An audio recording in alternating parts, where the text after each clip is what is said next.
Welcome back, Dice Masters fans. I'm Jimmy here with my co-host. I am the Royal Falcon Shaw. And we're going to be looking at kind of a different matchup here. We've got a Vicious Struggle team, which, if you've paid attention to some of the internet hype of the weekend, is a big deal. And we've got Marcello with, still a team with Bard, but pretty different from a lot of the other stuff that you might have seen.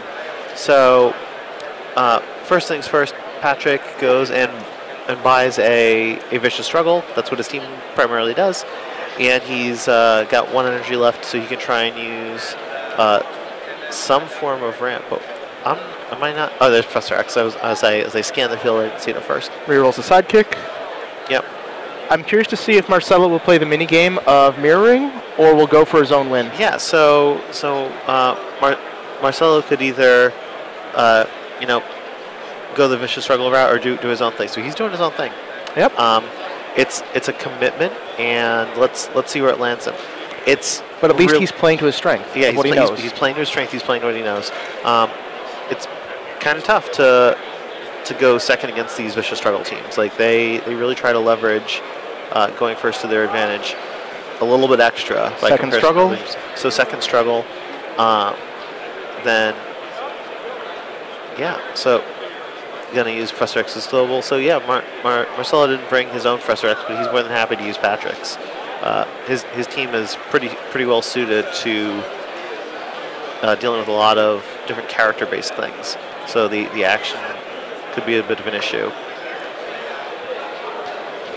So I'm curious to see where Marcello's going to go, because he's going to have to get some defense up against these Vicious Struggles before he can go into his win con. He's going to need to try and, I think, get ahead somehow here. Get some really solid stuff going for next turn. Curious to see what route he's going to choose. I feel like possibly Oracle, just to slow him down. Yeah, Oracle is a very reasonable choice, because then Patrick won't be able to fire off Luke Cage over and over and over and over.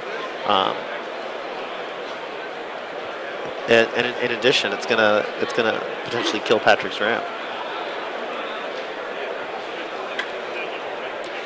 So one of the things that is also worth noting, again, we've talked about the international feel of this event.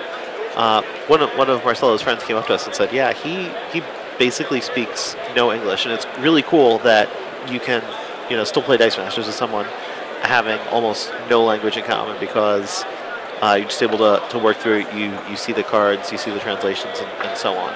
So Patrick is rolling all of his dice here. Okay.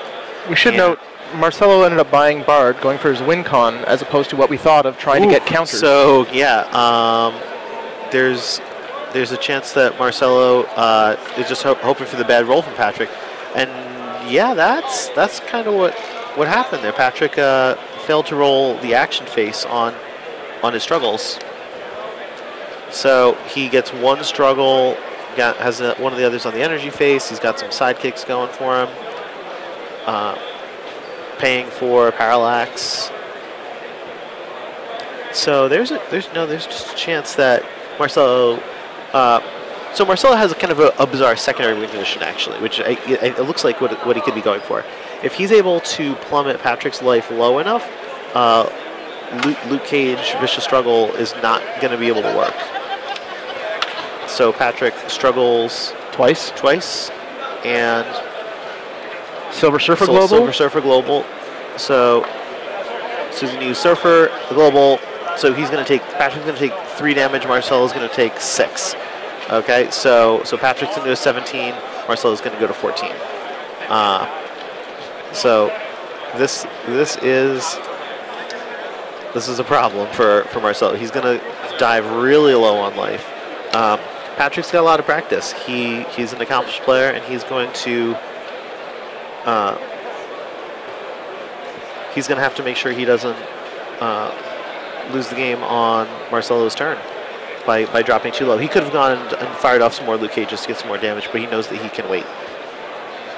Well, he may be waiting for the Luke Cages for Marcello's turn. Yeah, but Marcello could use that elf defense, steal some of those energy. That is very true. Marcello being able to steal the wilds is pretty nice.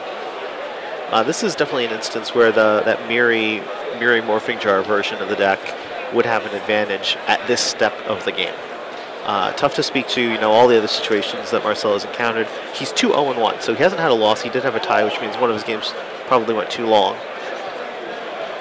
Okay. Oh, okay. So there's Luke Cage. So Marcello's at 11, Patrick's at 16. I believe he's at 12, actually. There was no flame on. Okay, there's no... Oh, so... Oh, no, I'm sorry. Yeah, it's 3, because it's 1 from Luke Cage, and it is 2 from struggle. One from each struggle. You are correct. Okay. And... 8. So... Okay. Also, just as a side note, I'd like to point out to those watching at home, one of the players has brought a very interesting way of doing life totals. They're actually, I believe, the row counters from knitting.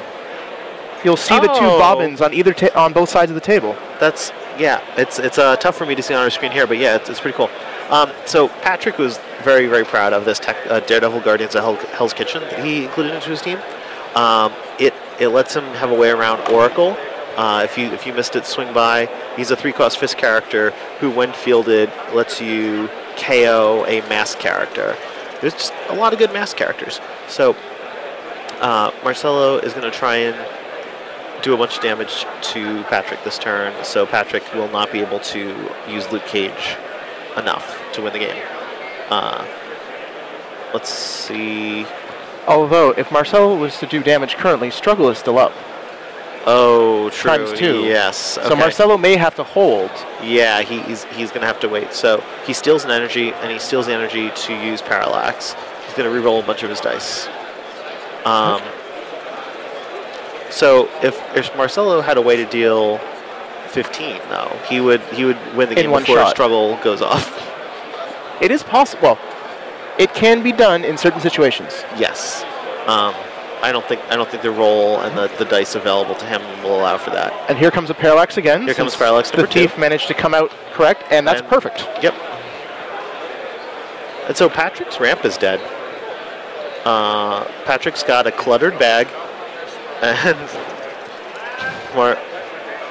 he's used the wild to Parallax again, as opposed to buying something. I mean, he wants his sidekicks.